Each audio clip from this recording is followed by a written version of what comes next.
At 6:42 local time, the Venezuelan Navy thought they were tracking a fishing trawler. They were wrong. 2 miles off their patrol line, the ocean suddenly heaved upward as if something massive was clawing its way from the deep. A second later, black steel punched through the surface, throwing seawater 30 feet into the air. No distress signal, no radio call, just a silent wall of American metal rising from nowhere. On board the Venezuelan Judiciary Patrol vessel, sonar screen spiked from quiet blue to screaming red. The operator froze. "Sir, we've got displacement at 086. Large contact, rapid ascent." The captain couldn't answer right away. Everyone on that bridge could see what it was now. The sail of a U.S. Navy submarine breaking daylight. The boat wasn't drifting. It was staging. Every move deliberate, every bubble intentional. "General at quarters," the captain snapped. All stations track and log. Engines roared. The Venezuelan ship pivoted starboard to maintain a safe intercept angle. The coast now just 19 nautical miles behind him. But the sub didn't flinch. It sat there like it owned the water. Through binoculars, the hull's outline was clear. Sleek, black, nearly invisible against the glare. No hull number, no flag. But every sailor recognized what it was. A Virginia-class attack submarine. Nuclear-powered, fast, dead quiet until it decides not to be. For 3 minutes there had been nothing but noise and wake. Now absolute silence. Only the drip of seawater down the subsail broke the tension. Distance 1.9 nautical miles. The navigator said CPA closing. Captain exhaled. "Keep recording." No transmissions yet. The crew didn't know it yet, but the servicing wasn't a mistake. It was a message, and every camera on that patrol ship was about to capture it. The Venezuelan Gary patrol ship are no strangers to foreign shadows. Built with Italian systems, but crewed by sailors trained on Soviet doctrine, she patrols Venezuela's northern coast as part of the country's Bolivarian security zone. On paper, her job is simple: keep foreign vessels honest. In reality, it means watching the world's most advanced navy operate just outside of her fence line. This morning, that guy Carey was running a standard 12-hour patrol 20 nautical miles off Puerto La Cruz. Engines steady at 14 knots. Sonar sweeps were routine. The only chatter came from radar beacons and fishing vessels. Then at 6:42, the ocean broke wide open. Now the contact is fixed dead ahead. A Virginia-class submarine surfaced at bearing 086, distance 1.8 nautical miles. That's uncomfortably close for any navy, especially when it's the U.S. Navy. Meanwhile, aboard the American vessel, procedures unfold with clockwork precision. Crew at surface watch stations. Communications silent. Emission control set to minimum. The U.S. Navy calls this presence ops, showing the flag without saying a word. Legally, the submarine is clean. It's operating 12 nautical miles beyond Venezuela's territorial line, firmly in international waters. But politically, it's like parking a fighter jet at someone's front gate. For both sides, this isn't about territory anymore. It's about posture. And whoever blinks first decides what happens next. At 0647 local time, the standoff begins. The U.S. sub hasn't moved an inch since breaking the surface. No rotation of the sail, no change in heading. Just a 7,800-ton wall of silent authority staring down a smaller, nervous patrol ship. Aboard the Gary, the bridge is tense. Every officer's eyes flick between the sea and the tactical screens. The contact isn't just close. It's positioned dead amidships. The kind of angle that makes even experienced captains sweat. Range 1.6 nautical miles, the navigator reports. The captain replies flatly. Maintain course 15 knots. Keep her on visual. Down in the Combat Information Center, the sonar operator adjusts gain settings to pick up any low-frequency shift from the sub. Nothing. No cavitation. No propeller wash. Whoever's commanding that boat is a professional. Then it happens. One faint ping.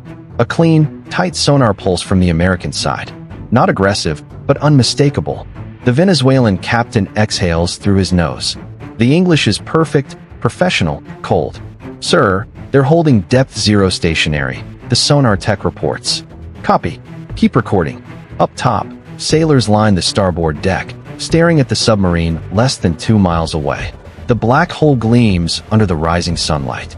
For some, it's the first time they've ever seen an American sub this close. To them, It looks like a weapon from another era. Smooth, huge, silent. The kind of machine built to end wars, not start them. On the American side, every move is deliberate.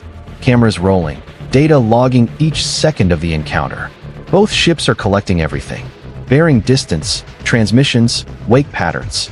Because in modern naval warfare, the battle isn't fought with missiles first. It's fought with evidence. By 6:52 a.m., the closest point of approach drops to 1.3 nautical miles. No one blinks. The Venezuelans hold position. The Americans hold silence. The sea between them is charged, still, and electric. This isn't a firefight. It's posture warfare. Precision chess played on open water. To understand why a U.S. submarine would even surface this close to Venezuela, you have to zoom out far beyond the radar screen. For months, U.S. Navy has been running Operation Sentinel South, a maritime security mission aimed at intercepting drug routes and arms trafficking lines spreading across the Caribbean. These routes often sneak through international waters that Venezuela claims as part of its extended Bolivarian security zone. It's a gray zone, legal for navigation, political dynamite for Caracas. The United States calls it freedom of navigation. Venezuela calls it provocation. That's why encounters like this happen quietly, but often. They're never announced, rarely acknowledged, and always choreographed down to the inch. The submarine's sudden surfacing isn't an accident. It's a controlled display. It's a message that says, we can operate anywhere, anytime, and you'll never know until we decide that you should know. Virginia-class submarines specialize in this. They can stay submerged for months, run completely silent, and track surface vessels without ever being detected. When they surface near a patrol zone, it's not because they're trapped. It's because they've already seen everything they needed to see. For Venezuela, that's the problem.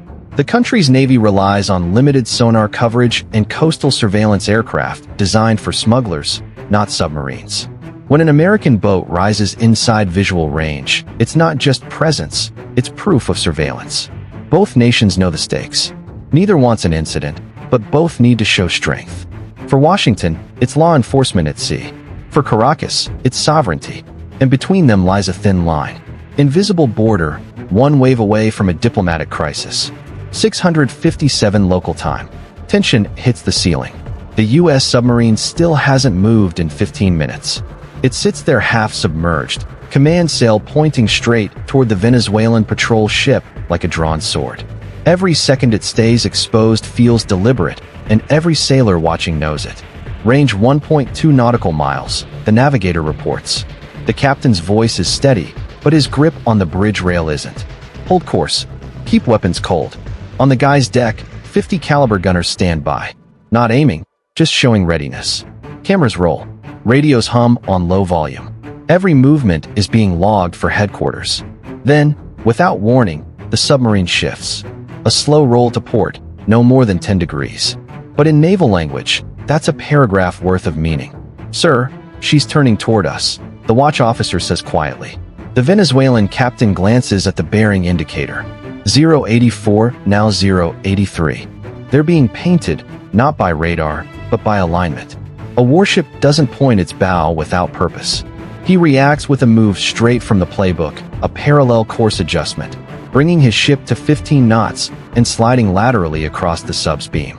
Not threatening, but close enough to show that he's not backing down. Inside the sub, the U.S. crew watches through high-definition optics. Every camera, every acoustic sensor, every radar remission from the Venezuelan vessel is being captured. They're not provoking, they're recording.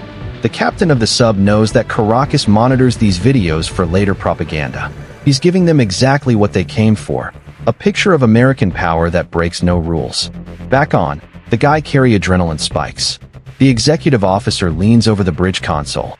CPA 1.0 nautical miles. Steady, the captain orders. His eyes lock on the sub. It's a standoff. One wrong word, and the ocean changes color. Then finally, movement.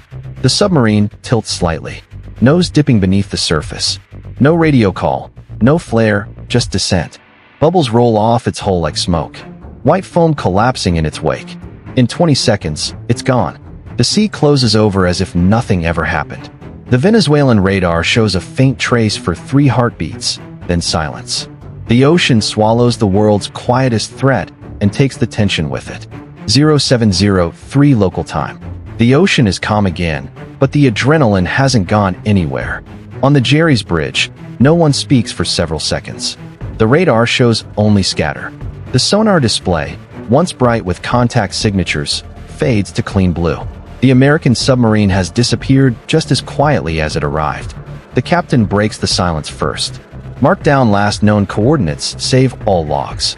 His tone is flat, professional, but every sailor on the deck knows that they just brushed against something far larger than themselves. The Venezuelan ship maintains speed for another 10 minutes or so, scanning, sweeping, and trying to reacquire the contact. Nothing. The ocean has erased it. On the American side, the submarine is already 200 feet below, sliding back into silence. Acoustic sensors confirm no pursuit. The mission log notes the encounter, the position, and the response time of the Venezuelan vessel. Every byte of data is encrypted and sent through a narrow band buoy link to U.S. Southern Command. Up top, the Venezuelan crew begins to relax, slow, cautious, not trusting the quiet. Encounters like this rarely make the news, but they do redefine the balance of power in the Caribbean. The U.S. Navy calls them gray zone operations, shows of strength that never cross into open conflict. Every second of today's encounter was recorded, logged, and analyzed.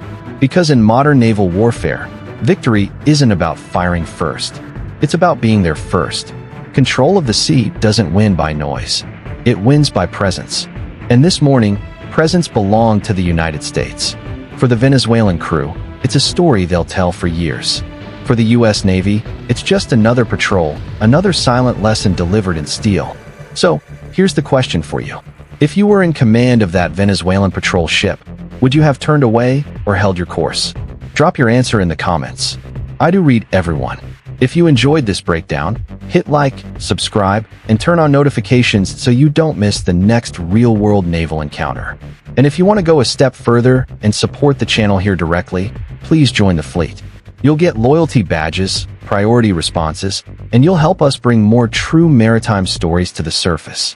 Just go over to our channel page, click join, and get on board. I'll see you in the next one.